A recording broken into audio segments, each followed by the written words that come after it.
네. 살다가 보면 누구나 다 인생의 밑바닥을 경험할 때가 있습니다. 겉으로 볼 때는 그럴듯해 보여도 내 영혼이 낙심하면서 주저앉는 그런 순간이 찾아옵니다. 오늘 이제 읽은 우리 시편 42편은 바로 그렇게 낙심한 영혼의 고백입니다. 시편 기자는 이제 자신을 한 마리 사슴에 비유합니다. 사슴이 시냇물을 찾기에 갈급함 같이 내 영혼이 주를 찾기에 갈급하나이다. 이 사슴이 이제 연약한 짐승 아닙니까? 그러다 보니 맹수를 피해서 도망치다가 지치고 목이 말라서 정말 그 갈급한 목을 죽이고자 이제 시냇물을 찾는 그 사슴처럼 그 영혼은 이제 하나님을 애타게 찾고 있었습니다. 그러나 아무리 찾아도 이 메마른 갈증을 해결할 수 있는 그 시냇물이 보이지 않았습니다. 우리의 인생이 소망을 잃고 갈급해질 때 우리의 갈증을 풀어줄 수 있는 유일한 시내가 바로 하나님이십니다. 그런데 가장 필요한 순간에 하나님이 보이지 않는 거예요. 그것이 오늘 읽은 시편 기자의 고통이었습니다. 사람들이 말을 합니다. 너의 하나님이 어디 있느냐? 이 시인은 당장이라도 보여주고 싶었지만 보여줄 수가 없었습니다. 너무나 답답하지 않습니까? 그래서 밤낮으로 눈물을 흘리면서 하나님을 찾지만 하나님을 찾을 수 없었고 그 눈물은 이 시인의 음식이 되었다라고 고백을 하고 있습니다. 성경은 이제 그 표제를 보면 이 시편을 기록한 사람을 고라자손의 마스길, 인도자를 따라 부르는 노래라고 합니다. 그러니까 누가 기록했는지 정확하게 알 수가 없습니다. 고라의 자손 중에 한 명인 거예요. 원래 고라의 자손들은 이제 레위 지파입니다. 그래서 성전의 문직이나 아니면 찬양대로 섬기던 그런 레위인들이었습니다. 그런데 그렇게 예배의 자리를 지키던 이 사람이 이제는 예루살렘을 떠나서 이리저리 떠돌아다니는 그러한 신세가 된 것입니다. 아마 성전이 무너지고 또 바벨론의 포로로 이제 끌려갔던 그러한 시절이 아니었을까 싶습니다. 이 사람이 더 이상 성전으로 올라가서 예배할 수 없었습니다. 사람들에게 조롱을 받아도 이렇다 저렇다 대답할 길이 없었습니다. 그래서 이렇게 탄식합니다. 전에 성의를 지키는 무리와 함께 하나님의 집으로 가던 일을 기억하니 내 마음이 상하는도다. 이전에 내가 하나님을 섬기고 사람들과 더불어 하나님의 집으로 올라가던 그런 사람이었는데 이제는 하나님을 예배할 수 없게 되었다라는 거예요. 예배하던 사람이 예배를 하지 못하게 될 때, 봉사하던 사람이 섬기는 삶을 살지 못하게 되었을 때 그 마음은 깊이 상심할 수밖에 없습니다. 바로 이 상한 마음이 이 시편 42편의 배경입니다. 이 시편의 핵심적인 질문은 이것입니다. 하나님은 어디 계시는가 하는 거예요. 도대체 하나님은 어디 계시는가? 정말 하나님이 계시다면 왜 이런 일이 일어나는가? 왜 내 가정과 내 삶이 이렇게 무너지는가? 그런데 이런 질문들을 가만히 생각을 해보면 하나님을 믿지 못하는 것에 대한 증거가 아닙니다. 하나님을 알고 믿기 때문에 나에게 침묵하고 계시고 찾아도 찾을 수 없는 그 하나님 때문에 너무너무 힘든 거죠. 그러니까 이런 질문은 하나님을 믿고 하나님을 찾는 사람들만이 할 수 있는 질문이라는 겁니다. 성경의 인물들 중에 많은 사람들이 이와 같은 질문을 던집니다. 우리가 잘 아는 욥은 정말 하나님이 인정할 만큼 아주 의로운 사람이었습니다. 그렇게 의로운 삶을 살았지만 그가 사탄의 시험에 들게 되었을 때에 하루아침에 모든 것을 다 잃어버렸습니다. 10명의 자식들을 잃어버리고 모든 재산을 다 잃어버리고 심지어는 그 아내까지 차라리 하나님을 저주하고 죽어버려라 하고 떠날 정도로 그냥 하루아침에 모든 것을 다 잃어버렸습니다. 그런 그가 이렇게 외칩니다. 내가 어찌하면 하나님을 발견하고 그의 처소에 나아가랴. 지금 당장 하나님을 발견할 수가 없다는 얘기잖아요. 또 요셉은 어떻습니까? 형들의 미움으로 미디안의 상인들의 손에 팔려서 이제 애굽의 종으로 또 팔려가게 됩니다. 그렇게 보디발의 집에서 이제 노예 생활을 시작을 하는데 보디발의 총애를 받고 또 많은 보디발 외에, 그러니까 보디발의 아내 외에는 모든 것을 다 자기가 다스릴 수 있는 그러한 위치에까지 올랐는데 그 보디발의 아내로 말미암아서 이제 모함을 쓰고 감옥에 갇히게 되지 않습니까?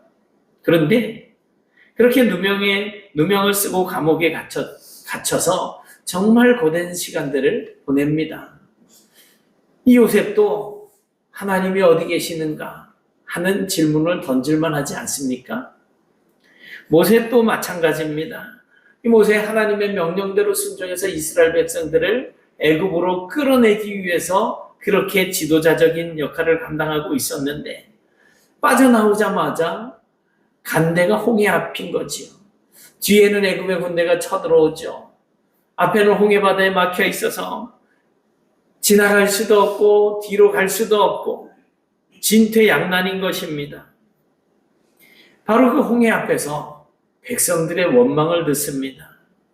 마리아와 마르다는 죽어가는 오빠가 이제 너무 불쌍해서 예수님에게 사람들을 보내서 빨리 오셔서 우리 오빠를 좀 살려주세요라고 부탁을 했지만 그렇게 기대하며 기다리던 예수님이 오시지 않고 오빠는 결국 죽고 말았습니다. 그때 그 심정이 어땠을까요? 제자들은 주님의 말씀을 따라서 이제 바다를 건너갑니다. 배를 타고 노를 저어서 가는데 한밤중에 풍랑을 만났습니다. 그래서 배는 전진하지 못하고 물을 퍼내고 살기 위해서 애를 쓰고 고통을 당하고 있습니다. 주님의 명령대로 이 일을 하고 있는데 오히려 자기들에게 다가온 것은 폭풍이에요. 죽음이 코앞에 밀려와 있는 거죠. 아마 그때 지금 말씀드렸던 모든 사람들 다 마음속에는 주님 지금 어디에 계십니까? 왜 우리의 목소리를 들어주지 않으십니까? 왜 우리를 이렇게 힘들게 버려두셨습니까? 라고 외쳤을지도 모릅니다. 아마도 웬만한 사람이라면 그 입으로 이스라엘 백성들의 주특기가 그거잖아요. 원망하는 거. 그 입으로 불평과 원망을 쏟아내도 전혀 이상하지 않을 그런 상황이었던 것입니다. 그러나 오늘 시편 기자는 주님, 지금 어디 계십니까? 왜 우리를 이렇게 힘든 자리에 버려두십니까? 라고 질문하는 것으로 그치지 않습니다. 내 영혼아, 네가 어찌하여 낙심하며 불안해하는가? 너는 하나님께 소망을 두라. 이렇게 말씀을 합니다. 욥도 같은 고백을 했습니다. 그가 나를 죽이실지라도 나는 그를 믿고 의지하리라. 하나님이 자기를 이 상황에서 죽인다고 하실지라도 나는 끝까지 하나님을 믿고 의지하겠다는 거예요. 하나님은 결국 욥을 회복시키셨습니다. 요셉이 감옥에 있을 때도 하나님께서는 구원의 계획을 준비하고 계셨습니다. 홍해 앞에서도 하나님은 이미 바다 밑에 길을 예비하고 계셨습니다. 나사로의 무덤 앞에서도 예수님은 부활이라고 하는 더 큰 영광을 준비해 두고 계셨습니다. 폭풍 속의 제자들을 향해서도 주님께서는 물 위로 걸어오셔서 그들에게 구원을 허락해 주셨습니다. 여러분, 제자들이 그 힘들고 그렇게 어려워하는 그 순간에 하나님은 어디 계셨을까요? 바로 그들이 고통당하는 그 자리, 그들과 그 고통의 한복판에 함께 계셨습니다.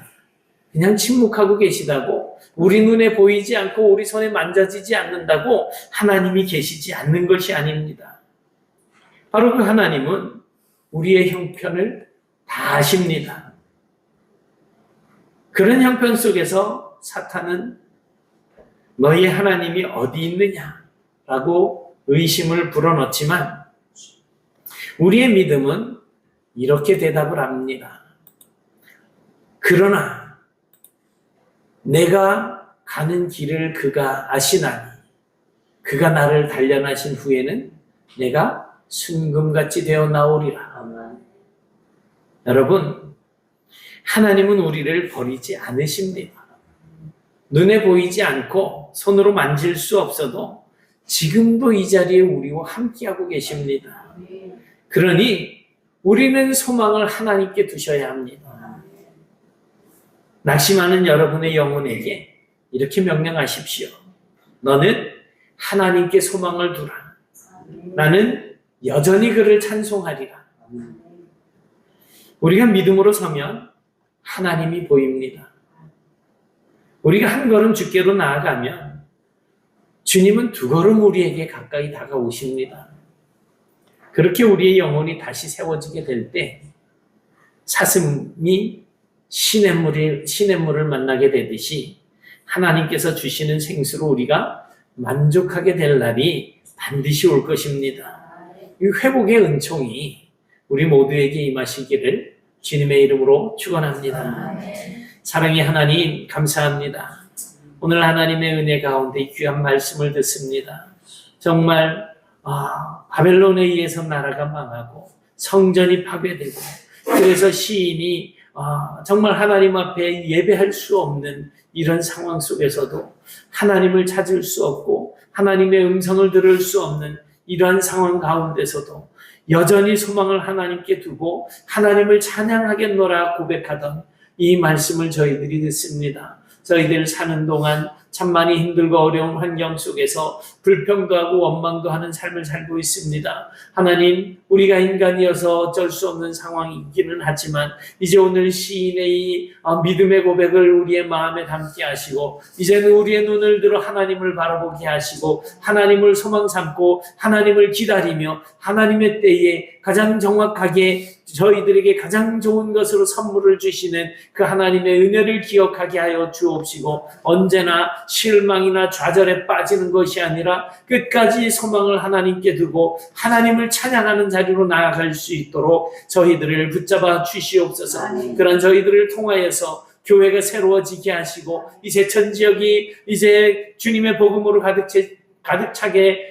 되어지고 또 하나님의 말씀을 바르게 알지 못하는 심령들에게 저희들의 삶이 하나님의 살아계심을 증거하는 그런 삶이 되게 하여 주시옵소서. 예수님 이름으로 기도드리옵나이다. 아멘.